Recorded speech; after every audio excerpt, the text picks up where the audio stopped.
പുതിയൊരു വീഡിയോയിലേക്ക് എല്ലാവർക്കും സ്വാഗതം. ഇന്ന് നമ്മൾ മലയാളികളുടെ ഇഷ്ടവിഭവങ്ങളിൽ ഒന്നായ രസത്തിൻ്റെ റെസിപ്പിയാണ് കാണിക്കാൻ പോകുന്നത്.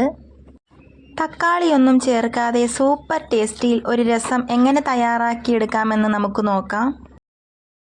അതിനായി നമുക്ക് ആദ്യം ഒരു നെല്ലിക്ക വലിപ്പത്തിൽ പുളിയെടുത്ത് കുറച്ച് വെള്ളം ഒഴിച്ചു വെക്കാം. ചൂടുവെള്ളമാണ് ഞാനിവിടെ ഒഴിച്ചു കൊടുത്തിട്ടുള്ളത്. ഇനി ഒരു പാനിലേക്കോ ചീനച്ചട്ടിയിലേക്കോ ചട്ടി ചൂടാവുമ്പോൾ കുറച്ച് വെളിച്ചെണ്ണ ഒഴിച്ചു കൊടുക്കാം. വെളിച്ചെണ്ണ ഒന്ന് ചൂടായി വന്നതിന് ശേഷം കടുക് ഇട്ട് കൊടുക്കാം. കടുക് പൊട്ടി വന്നു കഴിഞ്ഞാൽ കുറച്ച് ഉലുവ ചേർത്ത് കൊടുക്കാം. ഉലുവയും കൂടി നന്നായി ഒന്ന് പൊട്ടി വന്നതിന് ശേഷം ചെറുതായി കട്ട് ചെയ്ത് വെച്ചിട്ടുള്ള ഇഞ്ചി ചേർത്ത് കൊടുക്കാം. അതിനോടൊപ്പം തന്നെ നമുക്ക് വെളുത്തുള്ളിയും കൂടി ചേർത്ത് കൊടുക്കാം.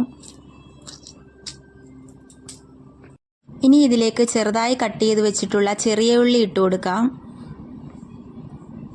ചെറുതായി ഒന്ന് വഴറ്റിയെടുത്തു കഴിഞ്ഞാൽ ഇതിലേക്ക് 1-2 വറ്റൽമുളകും കറിവേപ്പിലയും കൂടി ചേർത്ത് കൊടുക്കാം. ഒന്ന് മിക്സ് ചെയ്തതിന് ശേഷം ആവശ്യമുള്ള മസാലകൾ ചേർത്ത് കൊടുക്കാം. 1 ടീസ്പൂൺ മഞ്ഞൾപ്പൊടി, 1 ടീസ്പൂൺ കുരുമുളക് പൊടി, 1/2 ടീസ്പൂൺ ഉലുവാപ്പൊടി, 1/2 ടീസ്പൂൺ കായപ്പൊടി, ആവശ്യത്തിന് ഉപ്പും കൂടി ചേർത്ത ശേഷം എല്ലാം കൂടി ഒന്ന് ഇളക്കി യോജിപ്പിച്ച് കൊടുക്കാം. ഇനി ഇതിലേക്ക് പുളിവെള്ളം ചേർത്ത് കൊടുക്കാം. ഇതിനോടൊപ്പം തന്നെ 2 ഗ്ലാസ് വെള്ളവും കൂടി ചേർത്ത് കൊടുക്കുന്നുണ്ട്.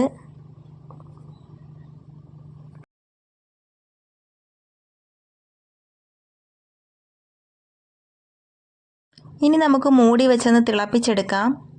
നമ്മുടെ രസമൊക്കെ ഇവിടെ തിളച്ച് വന്നിട്ടുണ്ട്. നല്ലൊരു മണമാണ് വരുന്നത്. വീഡിയോ ഇഷ്ടമായാൽ എല്ലാവരും ഒന്ന് ലൈക്ക് ചെയ്യാനും സബ്സ്ക്രൈബ് ചെയ്ത് സപ്പോർട്ട് ചെയ്യാനും മറക്കല്ലേ. അടുത്തുള്ള കുഞ്ഞു ബെല്ലൈക്കണിൽ ഓളെന്ന ഓപ്ഷൻ കൂടി കൊടുക്കണേ. നിങ്ങളുടെ അഭിപ്രായങ്ങൾ കമൻറ്റ് ബോക്സിൽ രേഖപ്പെടുത്തണേ.